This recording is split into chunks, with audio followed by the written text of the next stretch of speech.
señor Enrique, bienvenido a Diálogo Regional, un gusto poder conversar con usted. Anita Peñalosa lo saluda. Buenas tardes, estimada Ana, un honor para mí poder intercambiar ideas y un saludo además a todos aquellos que te escuchan en tu bella región. Encantado y a tus órdenes. Así es, importante la información dentro de lo que usted ha estado informando a nivel de todo el Perú y también a nivel de todo lo cómo realmente se viene actuando. Me gustaría saber, la economía en el Perú en estos momentos, ¿cómo realmente se encuentra para tomar un poco más de conocimiento dentro del estado de emergencia que se nos viene llevando ya, pasando a una tercera temporada, decirlo de esta manera, del estado de emergencia de esta pandemia que se viene dando a nivel mundial? Bueno, yo creo que primero hay que tener en cuenta que esta paralización va a tener aproximadamente casi 2 meses. Por lo tanto, podemos decir que la producción en el país se ha reducido drásticamente, casi 1/6 del año regular. Por lo tanto, pensar en una caída, llevando las cosas a un extremo, del 18% en el PBI nacional no es una exageración. Habida cuenta que es muy probable, que, mejor dicho, es seguro, que cuando la situación empieza a normalizarse, no van a liberarse todas las actividades económicas rápidamente, ni siquiera van a liberarse algunas en el corto plazo. Por ejemplo, hay un impacto que va a ser muy negativo en todo el rubro de gastronomía, turismo, restaurantes. Creo que eso va a estar muy afectado, más allá incluso de cuando se levante la cuarentena, de cuando se levante el aislamiento social obligatorio, porque naturalmente, en principio, no pueden resistir muchos días sin tener ingresos. En Estados Unidos se publicó un informe donde los restaurantes solamente pueden subsistir 14 o 16 días. Y además, cuando la situación ya empieza a normalizarse, mucha gente va a preferir no asistir a lugares que puedan tener algún tipo de afluencia de personas. Entonces es probable que tengamos un golpe muy grande, muy duro respecto al PBI, y por eso considero varias cosas importantes que señalar. La primera es que la economía no está desligada de la salud de ningún modo.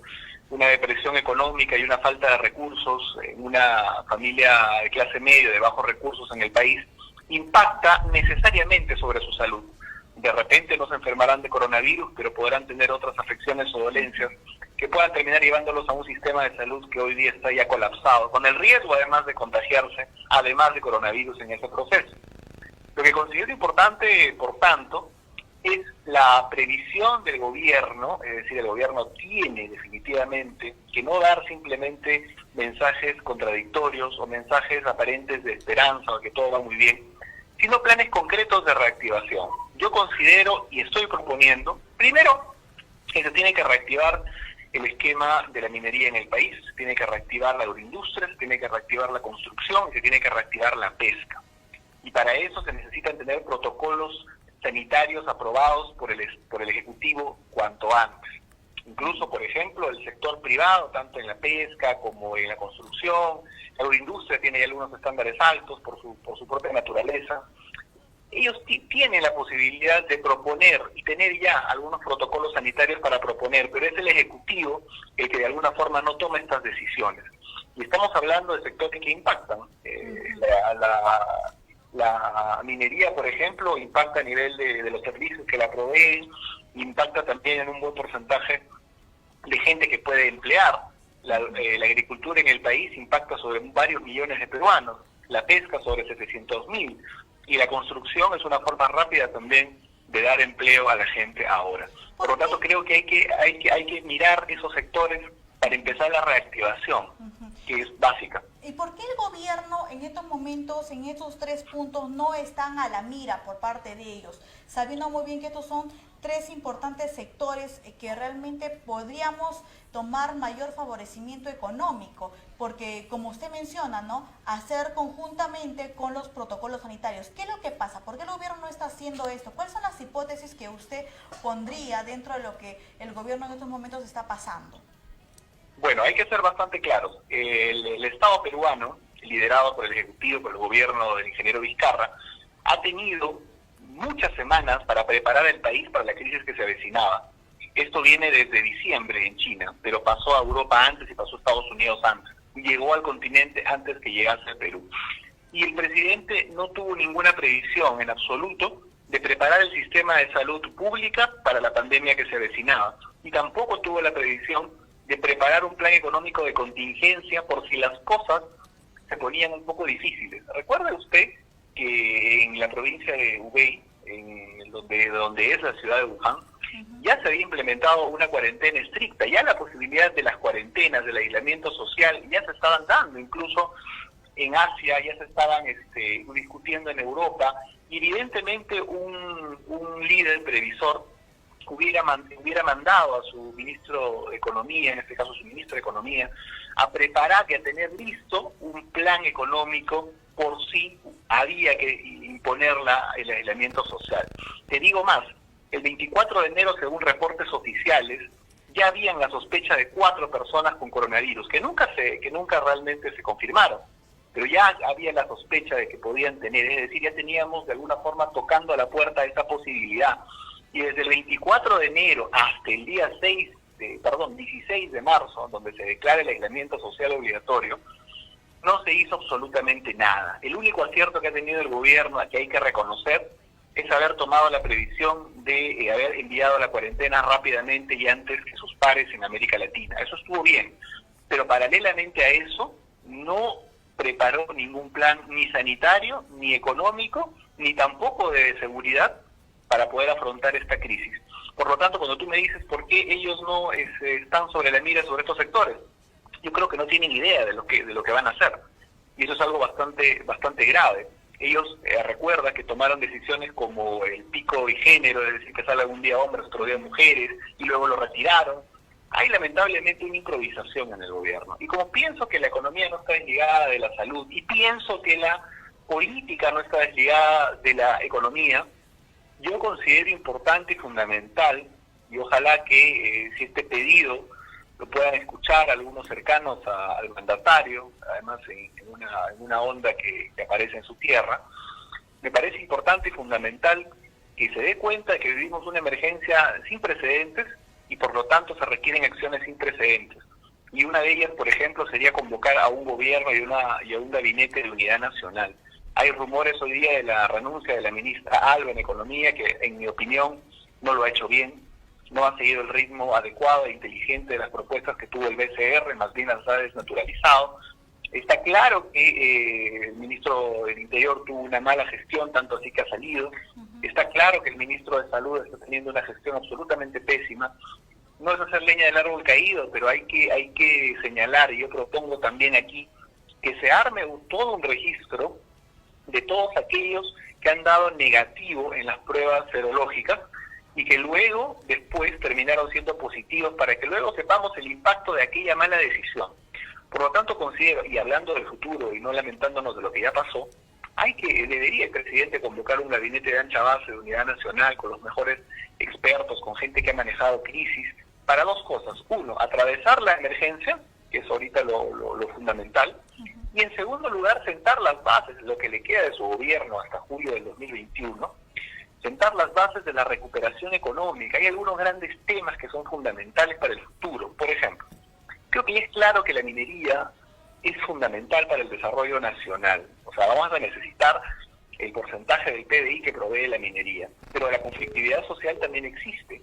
Y si nosotros no tomamos algunas decisiones juntos todos para hacer viable la minería, esto no se va a poder dar y por lo tanto perderemos esos ingresos. Yo ahí tengo 2 propuestas que quiero dejar, porque sé además que en su región el tema minero impacta de manera importante. Así es. Una de ellas es, ¿por qué no asociamos el tema de la minería a la salud pública? Muy cerca de donde usted está, en el país vecino de Chile, durante muchos años tuvieron la llamada ley reservada del cobre, ¿no? Es decir, que de las utilidades del cobre chileno, un porcentaje iba directamente para seguridad nacional, para defensa, para la milicia.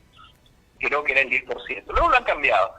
Pero ¿por qué no intentar aquí un esquema reservado de los minerales asociado a la salud pública? De tal manera, todo lo que venga de la minería, un porcentaje importante de pueda derivarse en infraestructura hospitalaria, pueda derivarse en equipamiento, pueda derivarse fundamentalmente en algo que se ha descuidado, en innovación e investigación y tecnología médica, que eso es algo fundamental.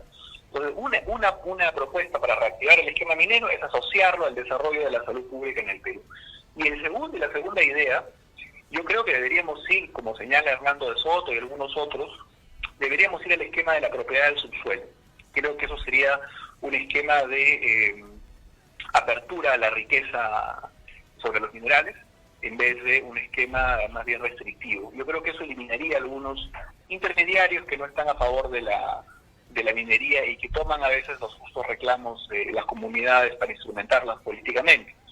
Entonces creo que debemos como sociedad ponernos de acuerdo en alguna de esas cosas. El tema de la agroindustria es fundamental también, el tema de la construcción, pero se requiere, como digo, un mando sólido y un mando unitario en el país. Y espero que el presidente tenga la inteligencia de hacer esta convocatoria y tenga además la hidalguía de reconocer sus errores.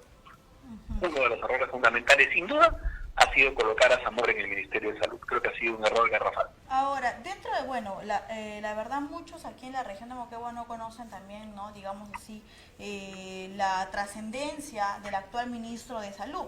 Pero sin embargo, pues estamos observando de que también en este sector de salud se está dando a conocer por diferentes personas, por diferentes especialistas de esta rama, señor Enrique Valderrama, es el tema de las pruebas rápidas. ¿Por qué? Porque cada semana o cada día que escuchamos al presidente de la República indican, no, estamos tamizando más de 12.000 pruebas,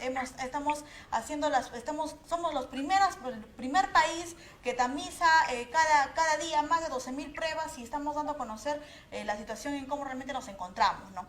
Pero se preocupan y hay una desidia, ¿no?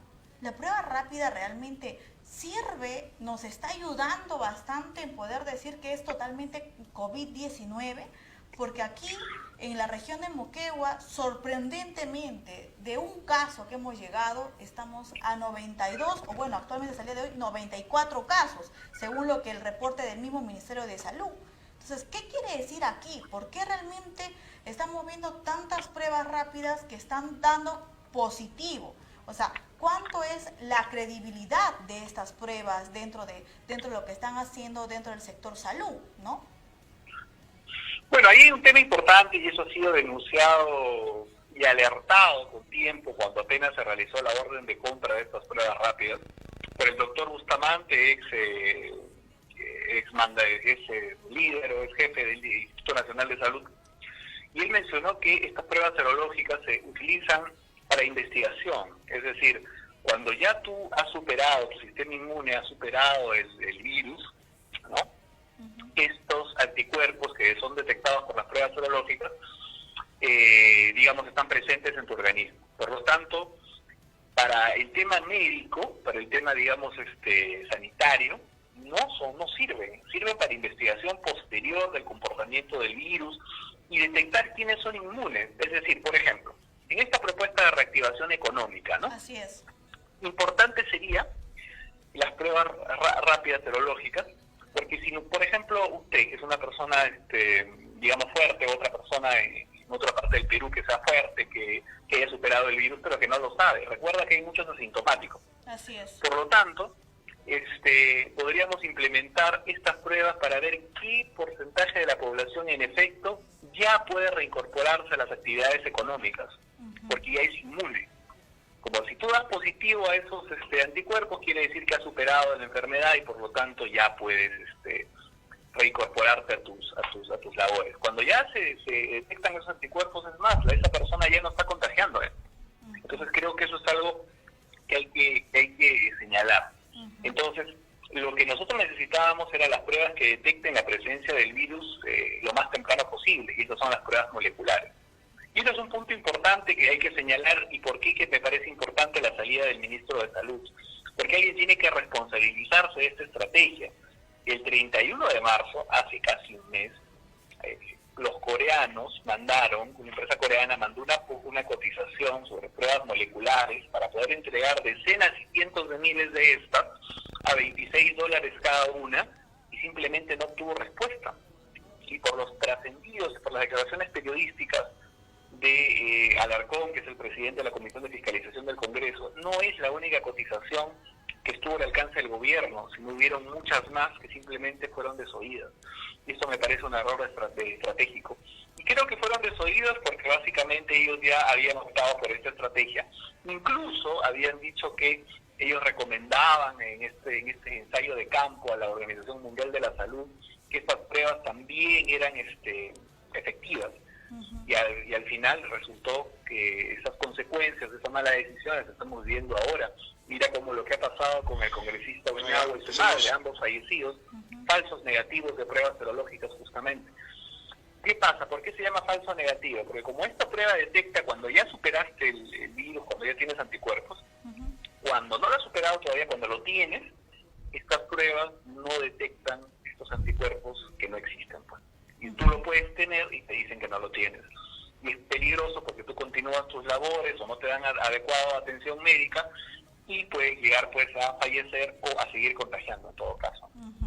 Ahora, bueno, estamos conversando más que todo en términos generales para que la población un poco sepa la realidad dentro de todo en el tema de Moquegua. Yo le quiero comprometer, señor Enrique Valderrama, que usted desde Lima nos está apoyando en poder tomar mayor información, pero ya en los próximos días hacer puntos centrales. ¿Por qué? Porque la población también se merece saber y también capaz de absorber algunas preguntas por su parte, por su persona. Pero dentro de todo esto, nosotros también hemos estado revisando sus redes sociales, los cuales está muy interesante, diferente, como realmente han mencionado también. Uno es el tema de la capacidad, ¿no?, del sector de salud en el tema de cuidados intensivos, en el tema de los profesionales y entre otros temas. Pero aquí nos estamos basando porque la población el día de hoy aquí en la región de Moquegua está bien preocupada por dos puntos, ¿no?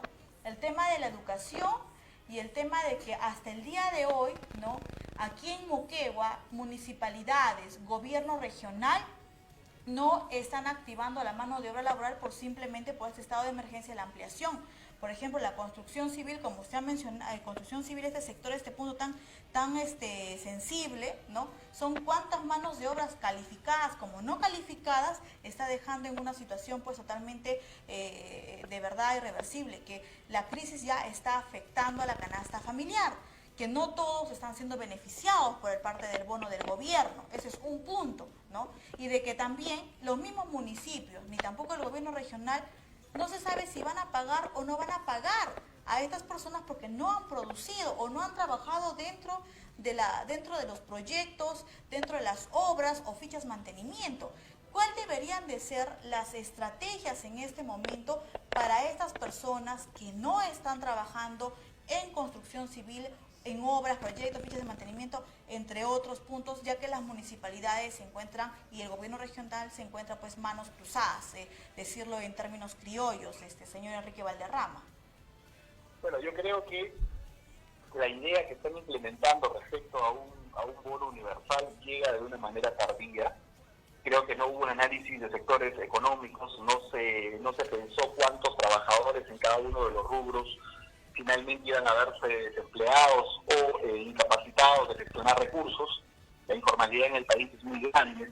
Creo que debe haberse aplicado este bono universal mucho antes y no estar avanzando por tramos. La solución no es otra que la reactivación económica y la articulación de protocolos para que puedan volver a la actividad y para que puedan justamente generar sus recursos. Creo que eso es importante. Y hay una idea básica que puede acompañar a esta reactivación.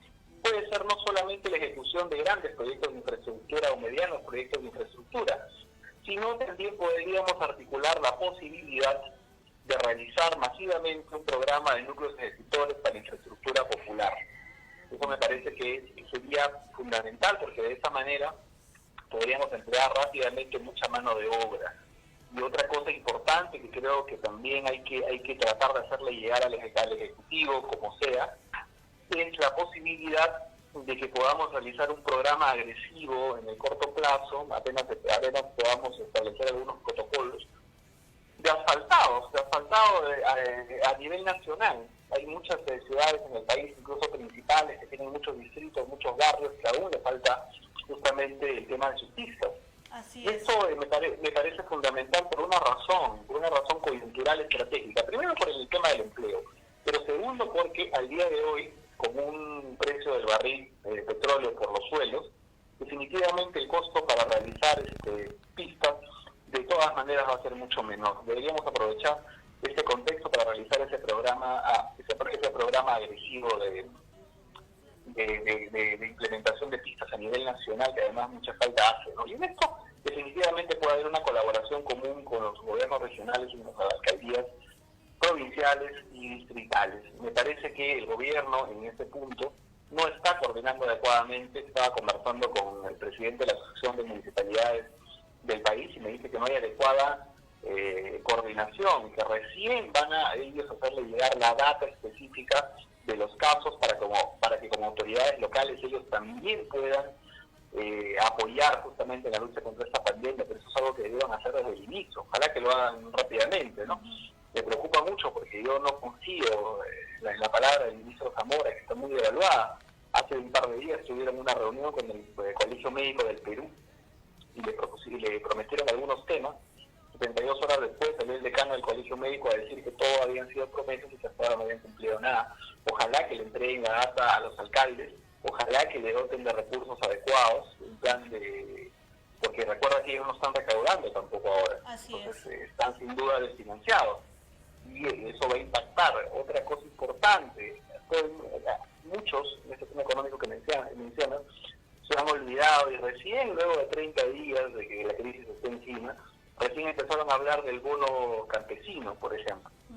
Se sigue olvidando de los pescadores, un tema fundamental, además de interés en tu región. Creo que esas cosas hay que impulsarlas para que este gobierno que toma decisiones sobre la marcha y no planifica nada, por lo menos las vaya recogiendo de a pocos. Pero lo fundamental, lo que es estratégico, es insistir en pasar de este modelo de cuarentena medieval, de cuarentena cavernícola, de cuarentena sin inteligencia sanitaria, a pasar a un modelo de cuarentena que vaya permitiendo la actividad en diferentes campos y sectores productivos como la pesca, la agroindustria, la minería y la construcción. Por el momento eso me parece importante. También, evidentemente, el servicio de delivery, pero eso es una cosa que es más asociado a el casco urbano y las zonas, digamos, mesocráticas altas, ¿no? Pero lo fundamental creo es la reactivación de la construcción, de la pesca, de la minería y de la agricultura, sin duda. Algunos dicen, no, pero la agricultura sí está funcionando, está permitida, ¿no? Y pues, pero si tú tienes a toda la cadena de proveedores de diferentes actividades que impacta sobre la agroindustria y ellos no están funcionando, tienes que la agroindustria, en vez de estar funcionando al 100%, solamente está funcionando al 20%. Entonces creo que eso es un punto que hay que, de todas maneras, solucionar y que el presidente debería acometer, yo creo, en mi opinión personal, con la articulación de un nuevo gabinete, un gabinete de unidad nacional.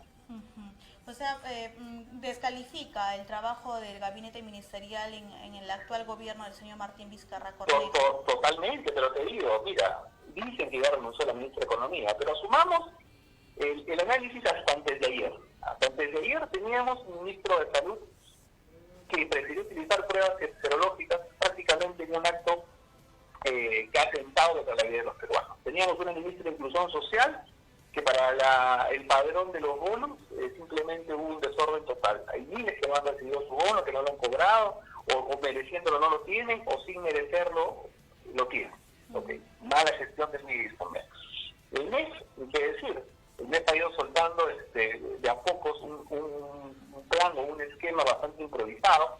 La única buena idea que aparecía en el camino, que es Reactiva Perú, con 30.000 millones que el BCR iba a poner, se terminan desnaturalizando y no va a llegar a la microempresa en el país. Lo que nosotros necesitamos es en este momento salvar a la MIPE en el Perú, salvar a la microempresa, a la MIPIM.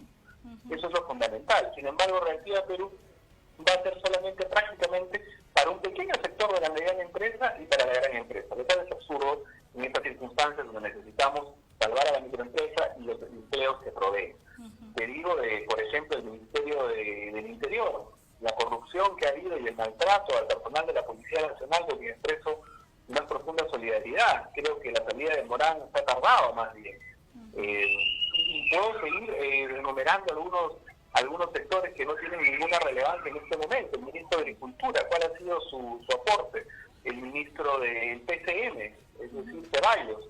Yo sé que puede ser de repente bastante querido por muchos de los que se pueden escuchar ahí por un tema de ser de la misma región, Pero la verdad que Ceballos ha sido una pieza de adorno en las conferencias de prensa del presidente.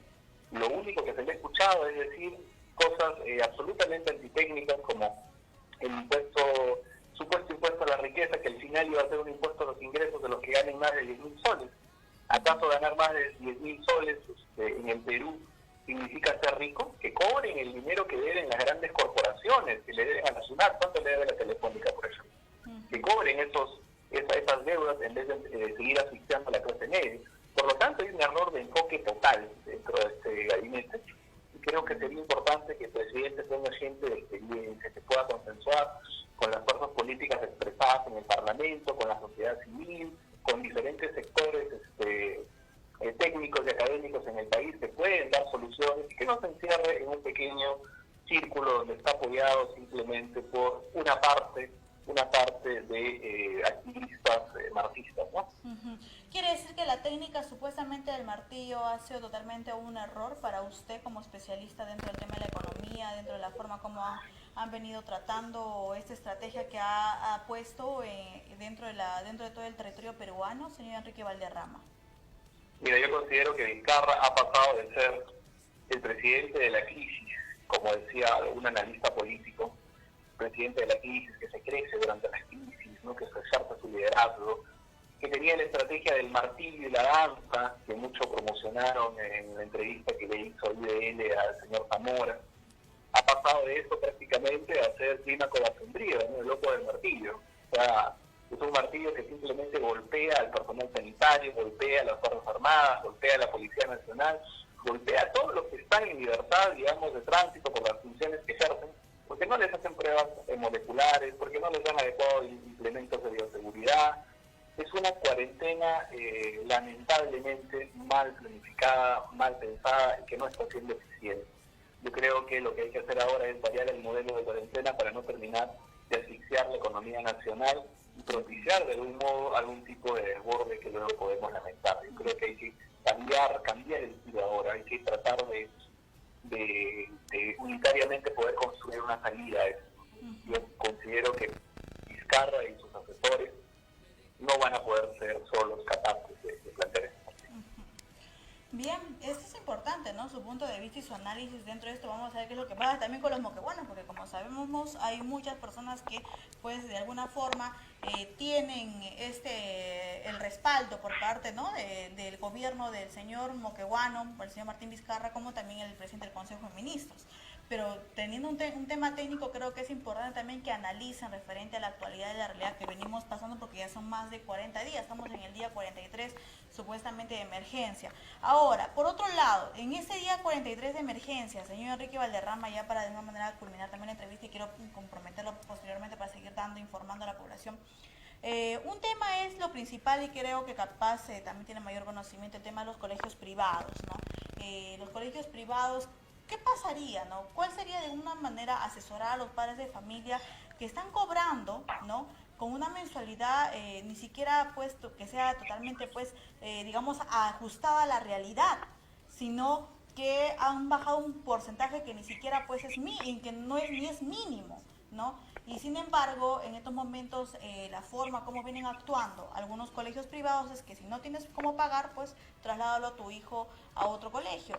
En estas circunstancias, ¿cree usted que es válido? ¿Qué es lo que deberían hacer en estos momentos los padres de familia? ¿Y a qué instancias, ¿no? ellos pueden acudir? ¿Y cómo realmente también pueden ser sancionados los mismos colegios?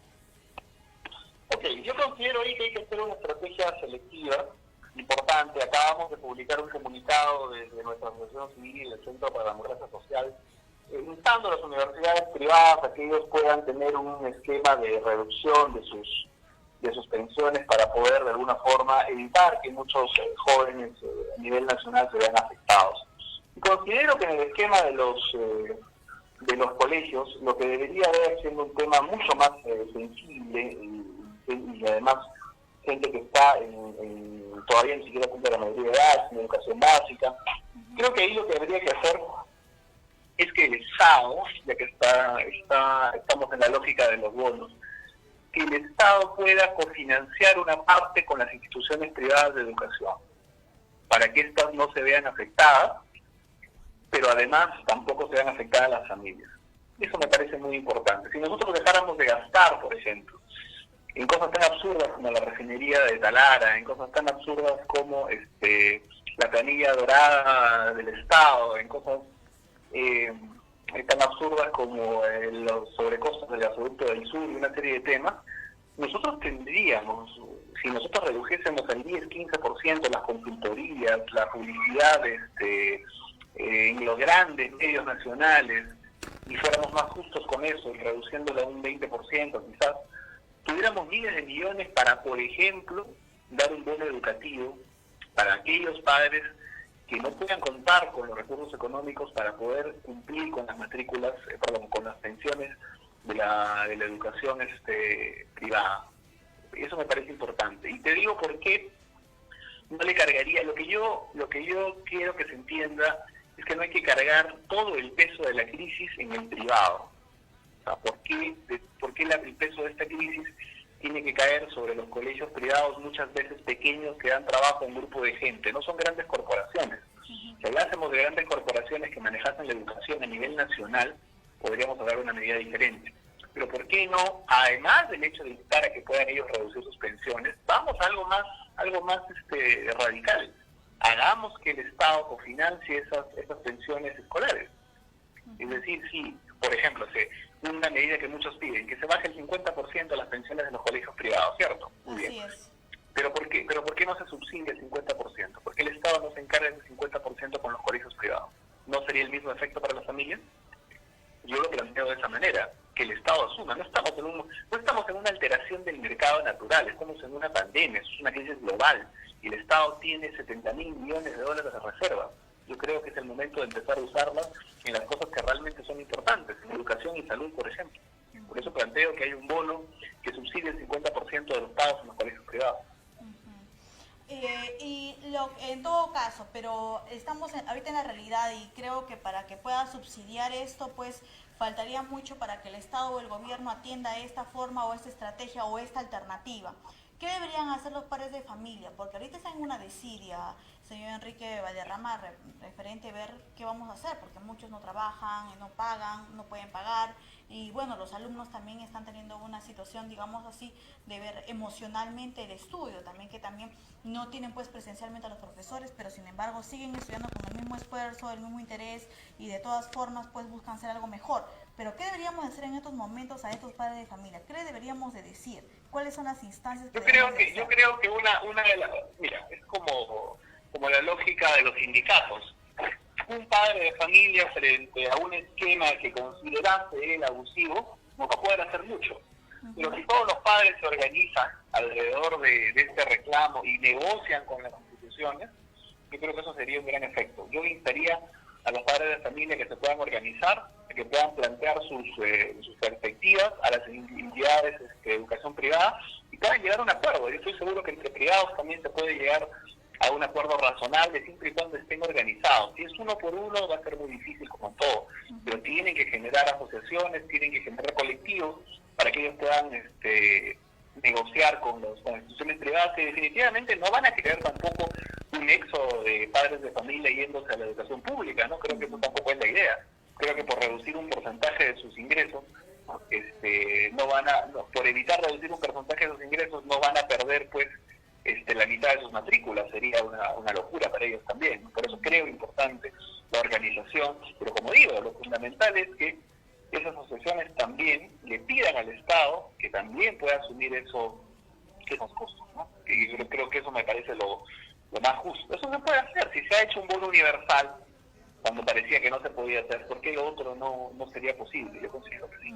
Por lo menos un par de meses más, por lo menos por un par de meses, ¿no? Que es lo que puede durar este aislamiento que nos impida trabajar. Y eso creo que es algo fundamental que se puede hacer. Dos estrategias, pues entonces, organización de los privados para negociar con las instituciones educativas privadas y exigiendo al Estado también un bono solidario para la educación básica privada. Subsidiando, ¿no? El 50%, que sería una gran alternativa dentro de esto. Que no sería además para todos, porque existen naturalmente algunos que de repente no se acogen a ese sistema, de repente algunos colegios mucho más acomodados, ¿no? Que quizás no necesiten eso.